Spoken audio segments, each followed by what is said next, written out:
다음 중 나이, 신분, 수익 기준으로 월 평균 신용카드 사용 금액에 대한 분석을 할 때 적합한 분석 모형은, 자 보니까 나이, 신분, 수입 기준이 있고 최종 사용 금액이라는 거를 보겠다라고 하는 거네요. 그럼 사용 금액은 뭐예요?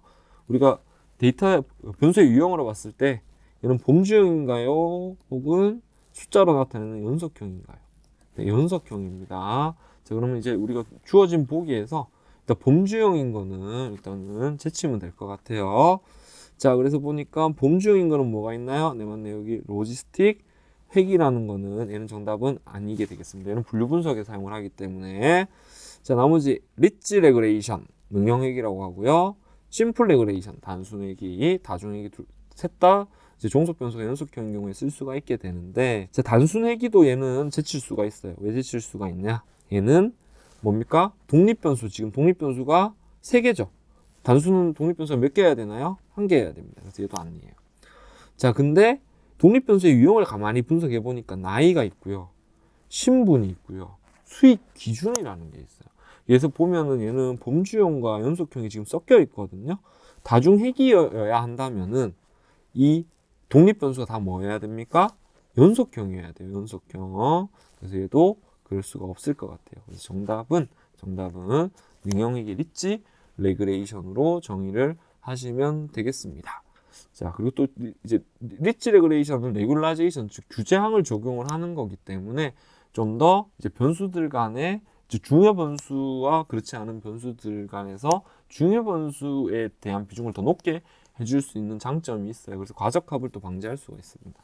그래서 정답은 1번으로 하시면 되겠습니다. 다음 중 로지스틱 회기 분석 결과에 대한 설명으로 옳지 않은 것은, 이제 이런 문제들이 상당히 좀 많이 출제가 됐어요. 이번 회차 때는. 그래서 근데 ADS-P에서는 이런 통계적 분석을 많이 크게 깊게 있게 다루지는 않거든요. 근데 이제 이런 부분도 좀 이제 인지는 해야 될 것 같네요. 자, 다음에 다중 로지스틱 회기 분석 결과에 대한 설명으로 옳지 않은 것은 이라고 하면서 쭉 보니까 변수에 대해서 어떤 형태로인지 설명을 하고 있고, 자, 여기 로지스틱 회기 해가지고, 자, 채무 값이 이제 종속 변수가 되는 거고, 이 데이터 디폴트 데이터셋에 있는 나머지를 다 독립 변수로 사용하겠다라고 해서 이렇게 애점을 찍어놨습니다. 자, 우리 결과는 뭐다? 바이노미얼 이항이다라고 설명을 했고요. 그 결과를 이렇게 출력을 해보니까, 자, 이런 아래에 있는 결과들을 지금 확인하실 수가 있어요. 이것도 마찬가지로 보기를 보면서 내용을 찾아가 보도록 할게요. 스턴츠 예스일 때 채무 불이행될 확률이 적다. 스턴츠 예스일 때 채무 불이행이 될 확률이 적다. 자, 그걸 어떻게 판단할 수 있냐? 여기 보시면은 estimate라는 회계계수의 값이 마이너스 0.1이라는 값은 소수점이 하나 더 있다는 뜻이거든요. 0.64로 이렇게 해석을 하시면 되니까 마이너스 값이기 때문에 채무 불이행 값은 낮아진다는 거를 우리는 알 수가 있어요. 로지스틱 회계 분석은 지도학습, 요거는 이제 일반적인 내용이니까 네, 요건 맞습니다. 자, 인컴은 연수입은 무슨 변수예요? 예, 연속형 변수예요. 인컴은 디폴트에 통계적으로 유의미한 영향을 주는 변수이다. 이건 어디서 볼 수 있냐면은, 자, 여기에서 요 값으로 이제 봐주시면 될 것 같아요. 요것도 마찬가지고요. 그래서 얘 같은 경우에는 지금 보니까 유의수준 0.05, 그죠? 5%에서 값이 0.37이고 0.05보다도 값이 커요. 크기 때문에 얘는 통계적으로 유의하다고 볼 수가 있다 없다? 유의하다고 볼 수 없습니다. 그래서 얘는 틀린 게 되네요. 그래서 정답은 3번이 되겠습니다. 자, 밸런스는 디폴트에 통계적으로 유의미한 영향을 주는 변수이다. 밸런스도 봐볼까요? 네, 여기 보시면 값이 크네요. 그래서 얘는 반대로 유의미한 영향을 주는 변수이다. 자, 로지스틱의 유의성 검증 중에는 이제 각각 독립 변수를 검증을 할 수가 있거든요. 독립 변수를 검증을 할 때 보면은 Z 검증을 지금 이용했다는 뜻이에요. 그 Z 검증의 통계값을 여기다 지금 나타낸 거고요. 이 통계값의 확률을 우측에다 이제 나타낸 거거든요. 그럼 기무가설이 해당 독립 변수는 0이다 가 기무가설이고요. 해당 독립 변수는 0이 아니다예요. 그럼 이 회귀 개수가 유의미하려면 0이 아니어야 되죠. 그러면 어떻게 됩니까? 이 검증값이 어떻게 돼요? 크면 클수록 자, 이렇게 통계값이 있다고 했을 때 이 귀통으로 가면 갈수록 어떻게 됩니까? 확률은 적어지게 되죠. 이해되셨나요? 그럼 이게 기무가설이 0이다. 이쪽에 존재를 하게 되면 0이 아니다가 되는 거잖아요. 요 Z값의 확률값이 어떻게 됩니까? 작으면 작을수록 면적이 작다는 뜻이기 때문에 뭐예요? 0이 아니다로 이렇게 검증을 하게 되는 겁니다. 그 규칙만 잘 아시면은 여러분도 쉽게 이제 판단을 하실 수가 있게 됩니다. 그래서 정답은 3번입니다. 자, 다음 중 자기조직화 지도 방법에 대한 설명으로 자기조직화 지도는 뭐예요? 네, 비지도 학습이에요. 비지도 학습. 자, 군집 분석에 넣기도 하고요. 차원 축소 기법으로도 활용을 할 수가 있습니다. 자, SOM은 입력 변수의 위치 관계를 그대로 보존한다는 특징으로 인해 입력 변수의 정보와 그들의 관계가 지도상에 그대로 나타난다라고 하네요. 자, 그래서 이거는 일단 퀘스천 두 번째. SOM은 경쟁학습으로 각각 유론이 입력 벡터 얼마나 가까운가를 계산한 연결 강도와 반복적으로 재조정하여 학습한다. 맞습니다. 경쟁학습을 통해서 그의 관계를 분석을 하게 됩니다. 맞고요. 썸 알고리즘은 고차원의 데이터를 저차원의 지도 형태로 형성하기 때문에 시각적으로 이해하기 쉽다. 예, 맞습니다. SOM을 이용한 군집 분석은 인공신경망의 역전파 알고리즘을 사용함으로써 수행 속도가 빠르고 군집 성능이 매우 우수하다라고 되어 있는데 얘는 그렇지는 않고요. 전방 전달, 피드포워드 네트워크 기반의 모형이에요. 그래서 정답은 4번입니다. 1번 다시 볼까요? 입력 변수의 위치 관계를 그대로 보존한다는 특징으로 인해 입력 변수의 정보와 그들의 관계가 그렇죠. 이런 거예요. 이 모든 값들을 다 가지고 있고 이 중에서 가장 강하게 나타나는 네트워크, 즉 노드에 대한 특성을 얘는 알고 있거든요. 알게 되는 거거든요. 그래서 지금 보존한다는 특징으로 인해 그 관계가 잘 명확해진다라고 표현하고 있습니다. 정답은 4번이 틀린 내용이 되겠습니다. 자, 앞면이 나올 확률이 0.5인 동전 3개를 던졌었을 때 앞면이 한 번만 나온 확률은 자, 요거는 어떤 분포를 따르는 건지 한번 생각을 해봐야 되는데요. 그래야지 그 확률을 구하는 변수를 우리가 알 수가 있겠죠. 자, 요거는 어때요? 동전은 뭐가 있어요? 동전 한 번 던졌을 때는 앞, 뒤. 두 가지 경우의 수가 있죠. 두 가지 경우의 사건이 있어요. 앞, 뒤가 있는데, 자, 이거 앞, 뒤에 대한 한 번을 던졌었을 때, 즉, 동전 한 번을 던졌을 때 앞뒤가 앞이 나올 확률과 뒤에 나올 확률을 구하는 분포를 우리는 뭐라고 합니까? 베르누이 분포라고 합니다. 이 베르누이 분포를 n번 하게 되면 그때는 뭘 사용을 하나요? 이항 분포를 사용을 합니다. 그래서 앞면이 나올 확률이 0.5야. 동전 3개를 던졌었을 때 3번 던진다는 거죠. 앞 뒤가 있는 사건 이걸 n번 3번 던진다는 뜻이기 때문에 이항 분포를 이용을 해서 확률을 구하시면 돼요. 자, 이항 분포로 이제 확률을 구하는 식은 어떻게 되냐? 이렇게 구하게 되는데요. n은 뭐냐면 n은 시행 횟수, n은 실험 횟수가 되고요. k는 성공 횟수를 이야기합니다. 성공 횟수. 자, 그래서 이거를 이제 주어진 지문으로 해보면 n은 몇 번이에요? 지금 3이 되겠죠? 자, 오늘 좀 위에다가 정리를 할게요. 우리는 지우고. 자, 그러면은 어떻게 됩니까? 1에 3 그리고 곱하기 자, P는 확률이 얼마였습니까? 주어진 확률은 0.5였습니다. K값은 얼마예요? K값은 성공 횟수니까 한 번인 거죠? 한 번.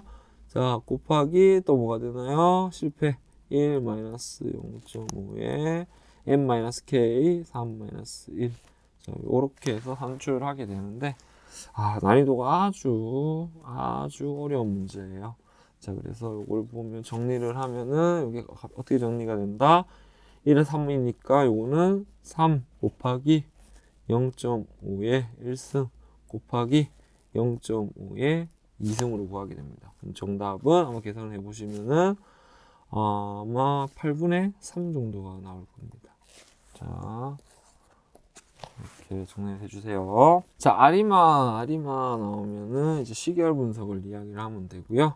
자, 아리마에서 여기 보시면은 우리 아리마는 AR과 그리고 MA를 합쳐 놓은 건데 여기 I라고 하는 통합 차분값을 이제 반영을 하게 되어 준 모델입니다. 자, 그래서 그러면 여기 1, 2, 3이라는 거 여기가 1이라는 거고요. 요게 2라는 거고요. 요게 이제 3이라는 거거든요. 차분값은 어디에 있다고요? 네, 여기 i에 있습니다. 2입니다. 정답은 2가 되겠습니다. 이게 어려운 거 아닙니다. 어려운 거 아닙니다. 이렇게만 이해해 놓으시면 될 것 같습니다. 자, 다음은 비계층적 군집 분석의 K민즈 군집 분석의 수행 순서로 오는 것은 K민즈의 수행 순서. 자, K민즈는 어떻게 하는 거냐? 자, 데이터가 이런 분포를 가지고 있어요. 자, 이렇게 데이터가 흩어져 있어요. 자, 여러분 눈으로 보니까 어떻게 돼요? A 군집, B 군집, C 군집. 여기 세 개의 군집으로 딱 예쁘게 나눠진다는 거 볼 수가 있어요. 이건 직관적인 걸 얘기하는 거고, 야, 이거를 알고리즘 측면에서 K민즈는 어떻게 동작하냐? 저렇게 바로 묶는 게 아니라 위치를, 자, K가 3인 경우에 얘 먼저 위치를 알려줍니다. 위치를 임의의 위치로 딱 잡아요. 그리고 나서 모든 데이터까지의 거리를 계산해서 평균을 구합니다. 자, 그리고 나서 또 위치를 이렇게 이동해요. 자, 이 위치가, 이 위치를 이제 이동을 할 거예요. 자, 오른쪽 여기로 이동을 했어요. 이동을 했어요. 또 동일하게 그 평균을 계산을 해요. 자, 계속 평균을 계산을 하다 보면 어느 순간 평균이 작아지다가 더 줄어들지 않는 시점이 있을 거예요. 자, 그때 각 세 개의 평균으로 이제 묶어버리는 알고리즘이 K민즈 알고리즘이 되거든요. 자, 그럼 그걸 기준으로 해가지고 순서를 한번 살펴보면은, 자, 보기 1번 초기 군집 중심으로 K개의 개체 임의를 선택한다. 각 자료로 각각 가까운 군집 중심에 할당한다. 각 군집 내의 자료들의 평균을 계산하여 군집 중심을 갱신한다. 단계 2와 단계 3을 반복한다. 이거 또 단계 2와 단계 3이라고 표현해놨어요. 자, 그래서, 자, 그러면은, 뭔가 반복하는 거를 찾으면 또 쉽게 접근할 수가 있겠네요. 자, 시작은 뭡니까? 여기서 보면은 초기 군집 수를 결정을 하겠죠? 자, 답 나왔네요. 가나다라. 자, 가나다라가 정답이 되겠습니다. 초기 군집 수하고, 가까운 군집 중심을 할당하고, 평균 계산해서 그 군집 중심 갱신하고, 또 이동하고, 다시 계산하고. 그래서 정답은 3번이 되겠습니다. 자, K폴드 교차 검증에 대한 설명으로 적절하지 않은 것은, 자, K폴드 교차 검증은 자, 이런 거예요. 데이터셋이 있어요. 그럼 요거를 3개로 나눴어요. 그럼 요거 하나하나를 뭐라고 하나요? 폴드 1, 2, 3라고 하죠. 1, 2, 3라고 하고, 자, 그러면 이제 요것도 K가 3이긴 상황입니다. 그러면 학습 데이터 집합셋을 이렇게 1, 2, 3 이렇게 만들어요. 자, 그런데 다른 게 있어요. 뭐냐면은, 자, 첫 번째는 요 두 개를 학습 데이터로 쓰고 3만 테스트로 이제 데이터를 사용을 하고요. 두 번째는 2, 3을 학습 데이터로 쓰고요. 세 번째는 1, 3을 학습 데이터로 써요. 나머지 사용하지 않은 것들 테스트 데이터로 쓰는 방법인 거예요. 자, 이렇게 했을 때 효과는 뭘까요? 데이터셋을 조합을 다양하게 할 수가 있기 때문에 검증도 다양하게 할 수가 있다는 거겠죠. 자, K가 2인 경우 arrow leave one out cross validation이라고 한다라고 되어 있습니다. 자, leave one out은 전체 n개의 원본 데이터에서 n-1개의 학습 데이터와 1개의 테스트 데이터로 나누는 방법이에요. 그래서 2가 아니라 2라고는 볼 수는 없습니다. 그래서 정답은 일단은 1번이 나온 거고요. 교차 검증은 주어진 데이터를 가지고 반복적으로 성과를 측정한 그 결과를 평균한 것으로 분류 분석 모양을 평가할 때 사용할 수가 있습니다. 군집도 사용할 수가 있습니다. 대표적인 K폴드 교차 검증은 일반적으로 10폴드 교차 검증이 사용됩니다. 맞습니다. 교차 검증을 하는 이유는 가적합을 피하고 일반화된 모델을 생성하기 위함입니다. 라고 되어 있습니다. 그래서 이것도 맞습니다. 정답은 1번이 되겠습니다. 시계열 분석에 관한 설명으로 옳지 않은 것은 AR 모형은 과거의 값이 현재의 값에 영향을 줄 때 사용하며 MA 모형은 오차를 이용한 회계식을 만드는 방법입니다. 그렇죠? 맞습니다. 자, 먼저 AR, MA, AR, MA, AR, IMA 이런 이제 시계열 분석 방법들이 존재를 하죠. 그래서 다 관계가 있어요. 관계가 있는데, 자, AR은 과거의 값이 현재 영향을 줄 때 사용하는 게 맞고요. 자, 요때 오차를 반영하는 게 MA가 됩니다. 오차. 두 개를 합쳐놓은 게 뭐예요? 아르마. 여기다 차분까지 더해주는 방법이 뭐다? 아리마가 됩니다.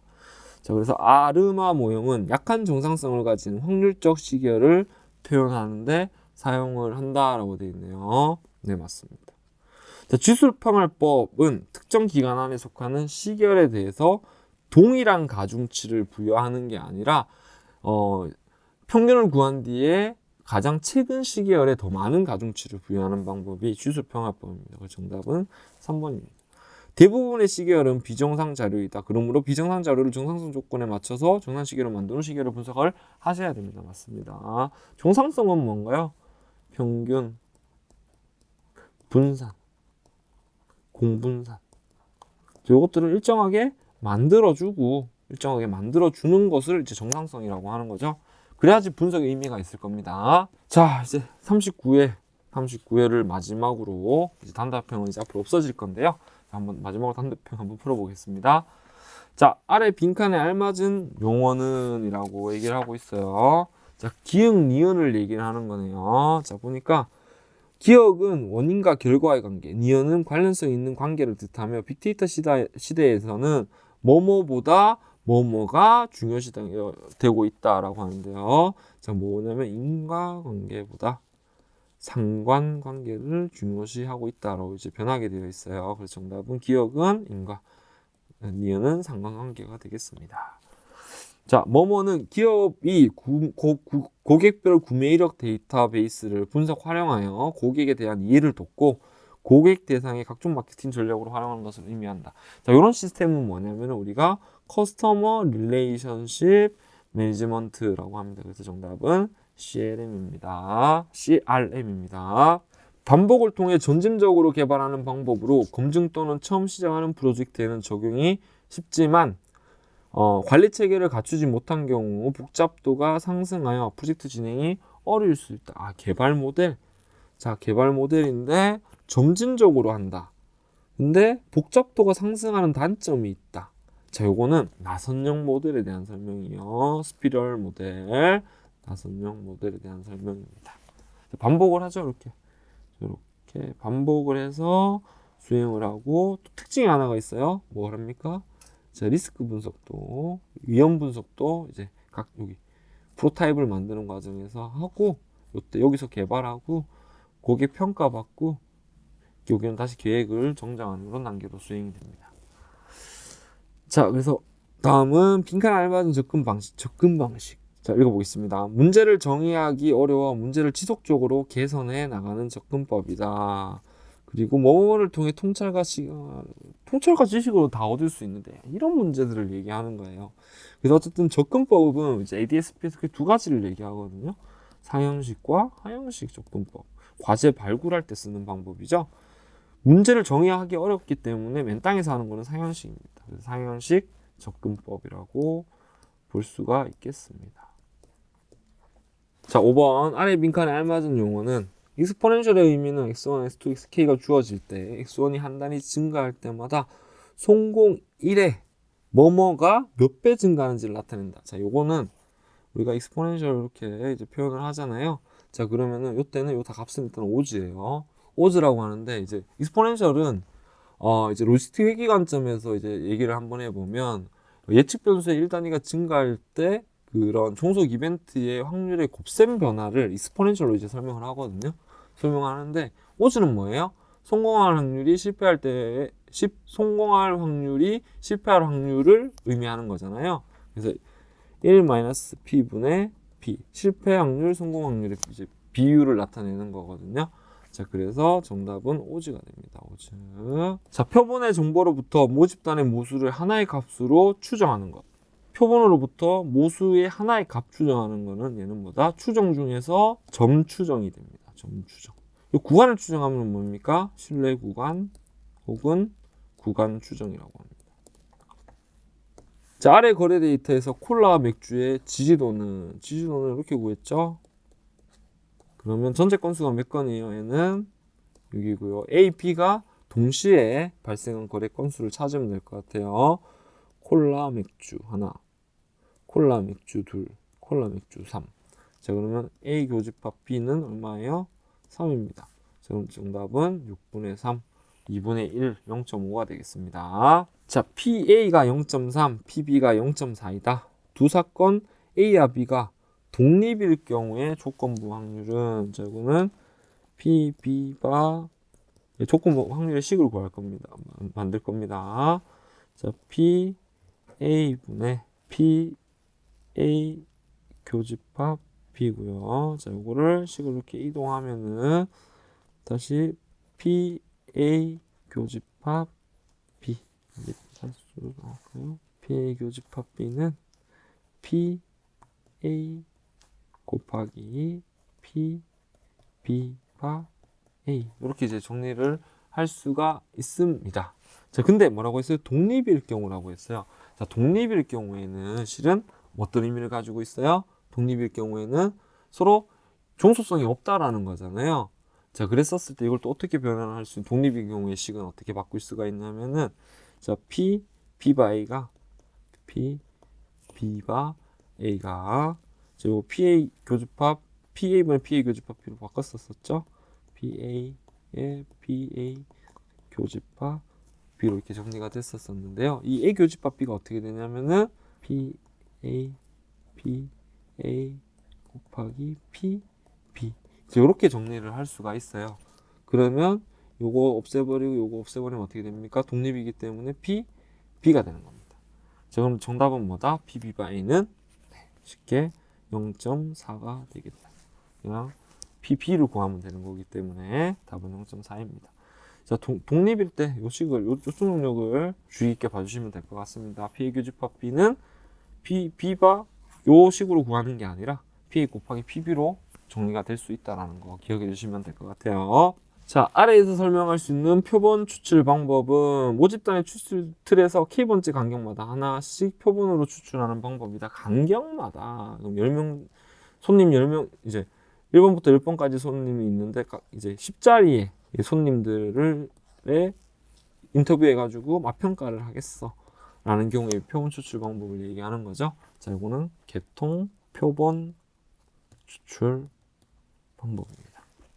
10번, 여러 대상 간의 거리가 주어졌었을 때 대상들을 동일한 상대적 거리를 가진 실수 공간에 점들로 배치시키는 동일한 상대적 거리, 이 상대적 거리 나오면 딱 정해져 있어요. 그게 뭐다? 다차원 척도법 MDS입니다. 네, 자, 이렇게 해서 39회 문제들을 쭉 살펴봤는데요. 자, 확실히 이제 좀 더 이제 약간의 통계적인 이런 부분들에 대해서도 좀 중요성을 좀 더 체크를 해봐야 되는 거 아닌가라는 생각이 좀 들었었고, 그게 이제 R로 나와가지고 좀 풀이를 좀 할 수 있도록 준비를 이런 문제들 얘기하는 거죠. 좀 하셔야 될 것 같다라는 생각을 좀 하게 됐었습니다. 근데 뭐 서두에 말씀드렸던 것처럼 그 외에도 많이 할 수 있는 영역들이 좀 많기 때문에 너무 어려워하지 마시고 좀 편하게 준비를 하신다면은 좀 더 쉽게 자격을 얻으실 수 있지 않을까 생각이 됩니다.